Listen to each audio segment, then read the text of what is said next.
25 juin. Quelquefois, je me méprise. Pourquoi les autres ne me mépriseraient-ils pas? Je suis incapable de nobles élans. Je crains de paraître ridicule à moi-même. Un autre, à ma place, aurait proposé à la princesse son cœur et sa fortune. Mais le mot de mariage a sur moi une puissance magique, comme s'il m'était impossible d'aimer ardemment une femme dès que je puis penser que je devrais l'épouser. Alors adieu l'amour, mon cœur se transforme en rocher et rien ne peut le rallumer. Je suis prêt à tous les sacrifices, excepté celui-là. 20 fois dans ma vie, j'ai confié mon honneur à une carte, mais je ne vendrai jamais ma liberté. Pourquoi en fais-je tant de cas? Que vaut-elle pour moi? Où m'en suis-je servi et qu'en puis-je attendre dans l'avenir? Vraiment absolument rien. C'est une maladie innée que ce préjugé inexplicable. Il y a bien des hommes qui craignent sans savoir pourquoi les araignées, les cafards, les souris. Et il faut l'avouer, lorsque j'étais enfant, une vieille femme prédit mon avenir à ma mère et lui annonça que je mourrais de la main d'une perfide épouse. Cela me toucha profondément, et dans mon âme naquit un dégoût insurmontable pour le mariage. Cependant, qui me dit que cette prédiction se réalisera? Dans tous les cas, je tâcherai que ce soit le plus tard possible.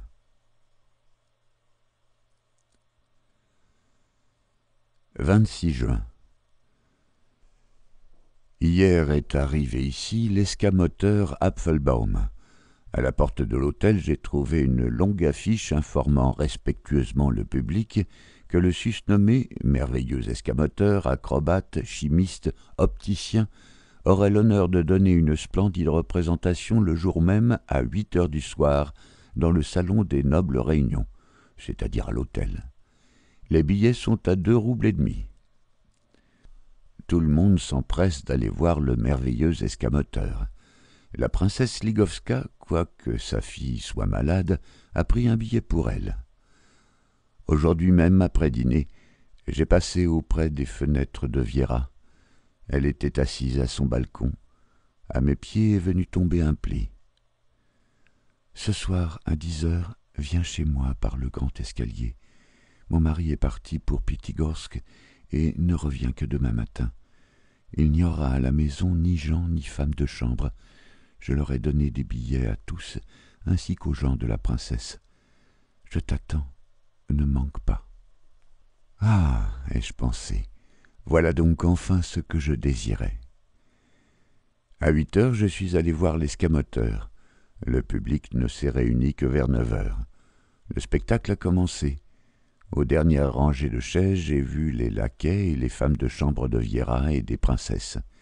Tous étaient bien là. Grutschnitsky était assis au premier rang avec son lorgnon. L'escamoteur lui demandait, à chaque fois qu'il en avait besoin, sa montre, sa bague, etc. Grutschnitsky ne me salue plus depuis quelque temps, et aujourd'hui il m'a même regardé 2 fois avec insolence.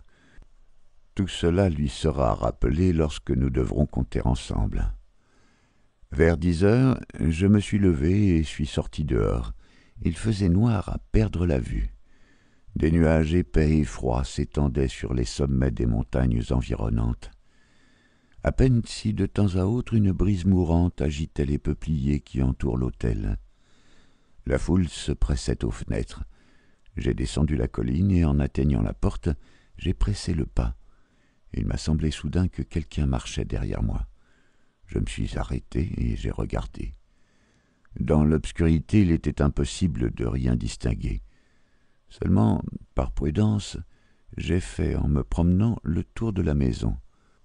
En passant près des fenêtres de la jeune princesse, j'ai entendu de nouveau des pas derrière moi.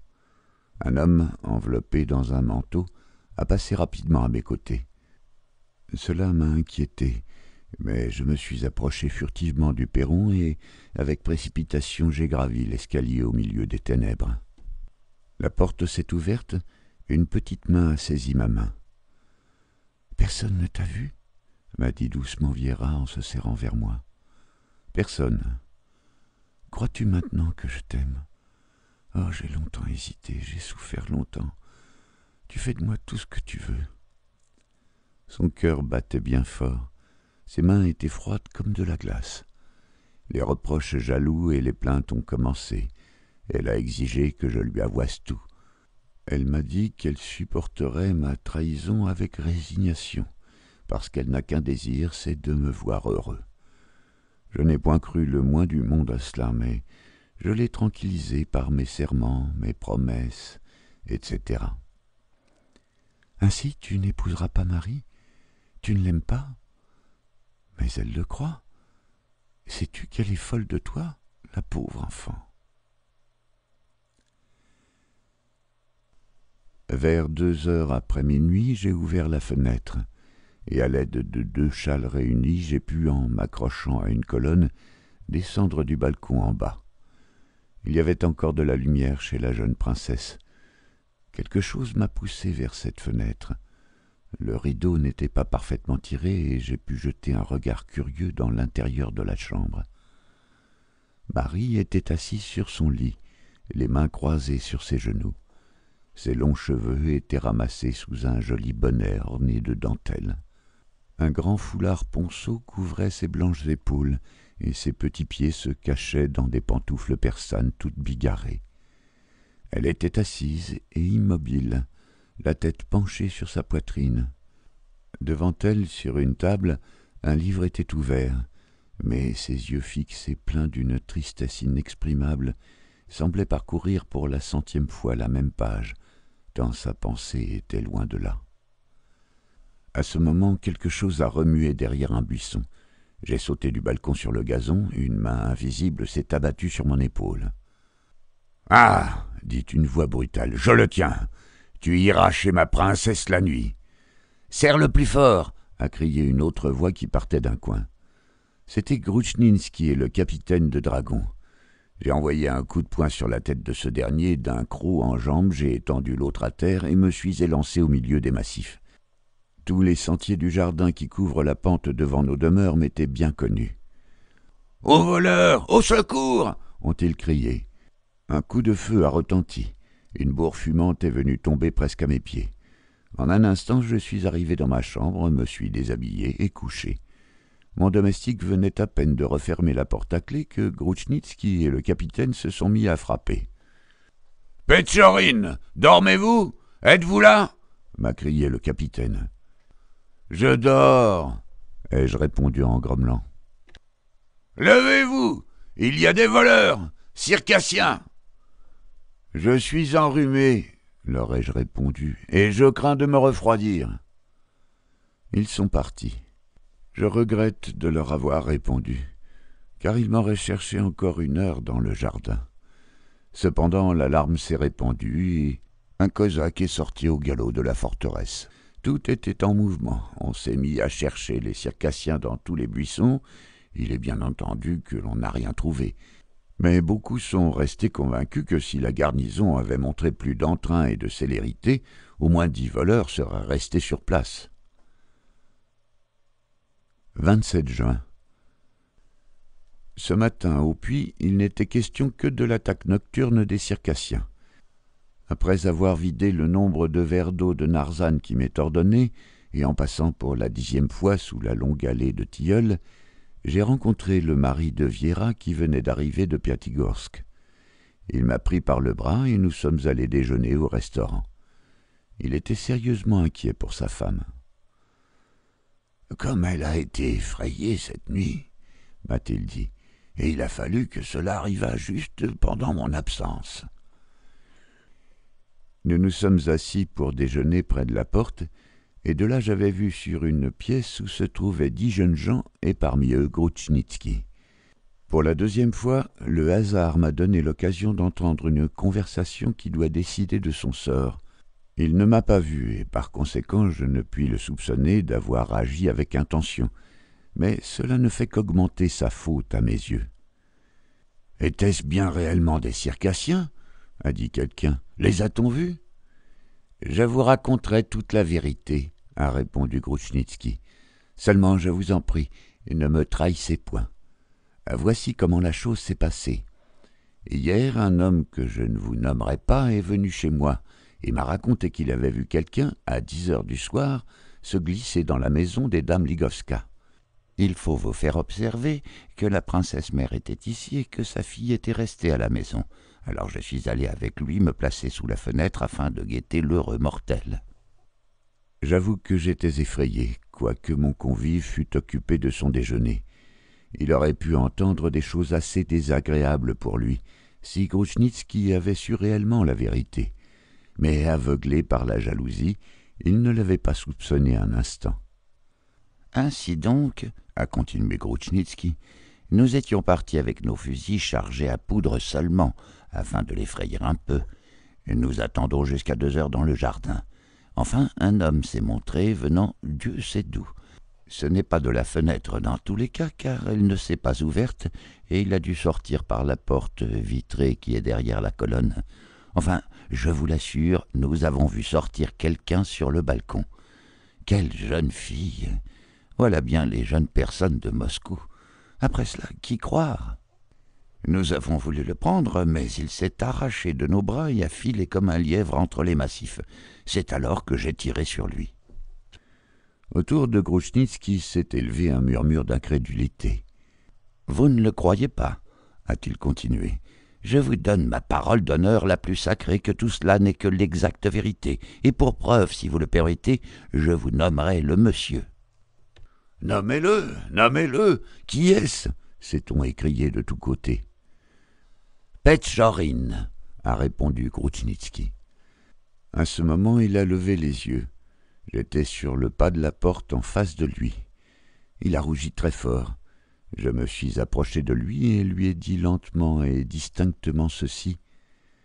« Je regrette beaucoup d'être entré après que vous ayez eu donné votre parole d'honneur pour affirmer la plus infâme des calomnies. Ma présence vous eût peut-être préservé d'une lâcheté de plus. » Grushnitsky s'est levé de sa place et a voulu s'emporter. « Je vous en prie, » ai-je continué sur le même ton, « veuillez rétracter vos paroles. Vous savez très bien que tout cela n'est qu'une pure invention, et je ne crois pas que l'indifférence d'une femme pour vos brillantes qualités mérite une telle vengeance. Réfléchissez-y bien. En maintenant votre opinion, vous perdrez le titre d'honnête homme et vous risquerez votre vie. » Grushnitsky était debout devant moi, les yeux baissés et dans une agitation extrême. Mais la lutte entre la conscience et l'amour-propre n'a pas été longue. Le capitaine de dragon, assis à côté de lui, l'a touché au coude, il a frissonné et m'a répondu rapidement sans lever les yeux. « Mon cher monsieur, lorsque je dis quelque chose, c'est que je le pense et suis prêt à le répéter. Je ne crains point vos menaces et suis préparé à tout. » « Dernièrement, vous me l'avez déjà prouvé, » lui ai-je répondu avec froideur, et prenant le capitaine de dragon par le bras, je suis sorti de la salle. « Que désirez-vous » m'a dit le capitaine. « Vous êtes l'ami de Grushnitsky, et probablement vous serez son second. » Le capitaine s'est incliné très sérieusement. « Vous avez deviné, » m'a-t-il répondu. « J'ai promis d'être son second parce que l'injure que vous lui avez adressée me concerne aussi. J'étais avec lui la nuit passée, » a-t-il ajouté en redressant sa taille un peu courbée. « Ah, c'est cela. Je vous ai frappé si maladroitement à la tête. » Il a jauni, bleui, et une fureur cachée s'est répandue sur son visage. « J'aurai l'honneur de vous envoyer aujourd'hui mon second, » ai-je ajouté en le saluant très poliment, et ayant l'air de ne pas remarquer sa fureur. Sur la porte du restaurant, j'ai retrouvé le mari de Viera. Il m'a semblé qu'il m'avait attendu. Il m'a pris la main avec un sentiment presque enthousiaste. « Noble jeune homme !» m'a-t-il dit avec des larmes dans les yeux. « J'ai tout entendu. Quel homme détestable, sans cœur. Accueillez-les après cela dans une maison comme il faut.